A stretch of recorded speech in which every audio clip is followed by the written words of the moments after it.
tutoyer le ciel et survoler le lac d'Annecy. Un véritable privilège en cette saison estivale, car cet été, les moniteurs sont débordés au beau milieu des 2000 décollages journaliers.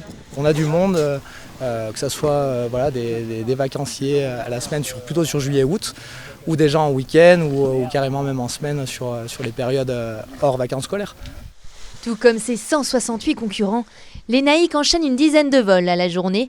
Alors, pour organiser ces flux de voile, ce régulateur arbitre les décollages et limite les accidents. Stop.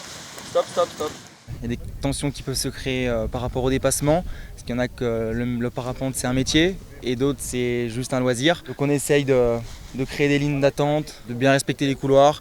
Ces tensions s'installent car la demande de baptême n'est pas satisfaite en biplace. Conséquence, les vols commerciaux prennent de plus en plus d'ampleur sur le site, quitte à prendre le dessus sur les vols amateurs. Alors, pour y remédier, la mairie de Talloires imagine instaurer des quotas. Le site, il n'est pas que professionnel, il y a aussi une activité des pratiquants individuels. Et nous, il faut qu'on garantisse la pratique professionnelle, la pratique individuelle. Les deux, économiquement, sont importants. Les gens viennent du monde entier pour voler ici. Donc à partir du moment où ils sont là une quinzaine de jours, ils sont en vacances, ils dépensent dans les commerces, ils découvrent la région.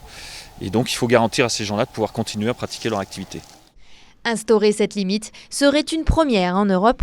Elle inquiète forcément les professionnels du secteur. Les personnes qui ont façonné le site et qui l'ont construit sont les professionnels et les clubs et les écoles.